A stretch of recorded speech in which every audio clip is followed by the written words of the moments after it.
Okay, I'm actually going to tell you about the truth about moving to Denmark. I met my wife in Australia. We got married in Australia.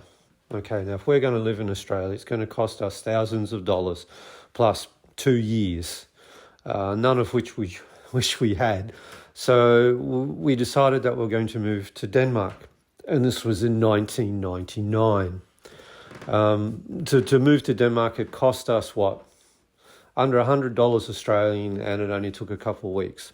So I arrived at the airport, got to the border police, where they checked my passport and my residency visa, and they wished me good luck. Now, I didn't really understand that until many years later, in fact, over 20 years later, and I'm still living here.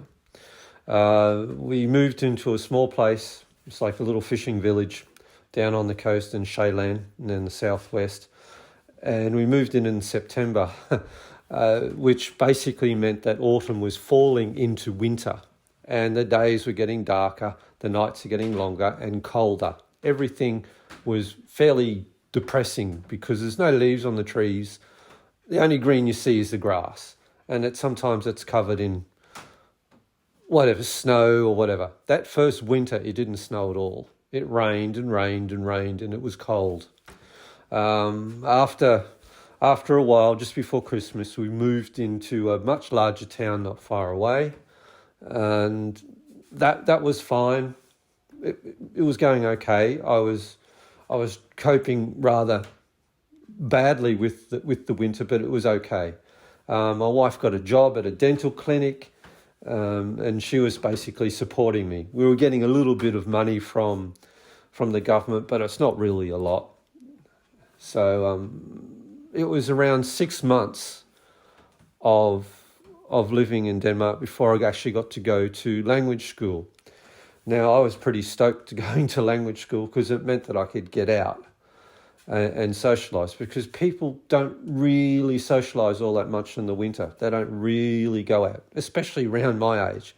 I was 29 when I first got here, and it was just hard. The young people, they go out, but the older people, no, they tend to stay in.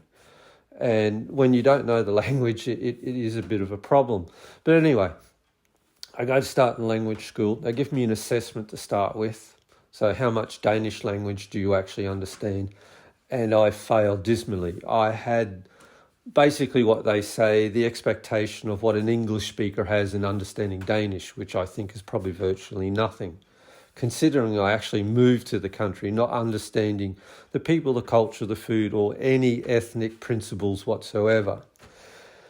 So I started my class. I ended up being in a class with 25 other people. The method they were using to teach Danish wasn't really a good fit for me because people learn in different ways. So after 6 months, I got a job. I got a job at a youth club in Copenhagen. So it was probably about a 50-minute ride on the train in and back home again. And that was fine. I didn't mind that whatsoever. So it was a 6-month contract. It was really good. I actually learned more Danish language in a month than what I did attending the school, because I was actually learning how to use it. But after that 6 months, every job I got fired from because my language wasn't good enough. And in some instances, I didn't even get in the front door of the building to get my interview because I was stopped and told to turn around and go back home because I'd never work with young children in Denmark because of my language skills. In other instances, I actually did get the job, but was told later I didn't have it because my language skills weren't good enough.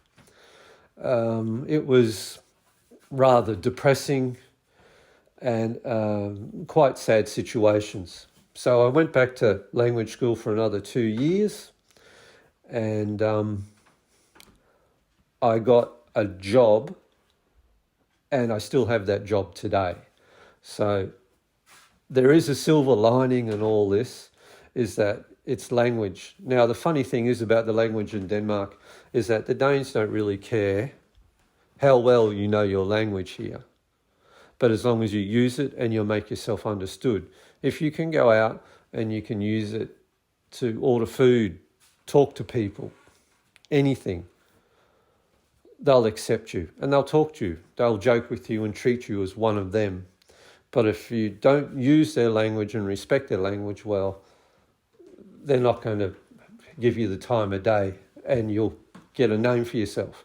But through those dark years of looking for jobs and being rejected and being turned away, I honestly felt like there was like some pseudo kind of prejudice towards me. And I'm white. And I've moved to probably the whitest part in the world, which is Northern Europe, Scandinavia. So, you know, there are their ups and downs, and it is hard. But when you come through it and you actually can master the language, it's something that it's kind of like a light at the end of the tunnel. The winters are still difficult, but the summers are fantastic. The summers you get through. In the winters, people are they're short-tempered and they're not as cheerful. But when the summer comes, they get out, they sit outside in the sun and they soak it up and they like the heat and they get out in the garden and they talk to their neighbours. I can go a whole winter and not see my neighbours. But funny, I can go a day in summer and I can see them many, many times during the day. Sitting outside, probably doing gardening, hanging out the washing, collecting mail from the mailbox. Other than that, for the first instalment, Denmark is a pretty good place to live. Probably in future instalments, I'll talk about the people, I'll talk about the culture, I'll talk about the food, I'll talk about working here in Denmark, I'll talk about travelling around in Denmark and all those things. So, stay tuned and I'll go out on my electric scooter and I'll take you around and you can listen to me talk about stuff and see part of the town. Thank you.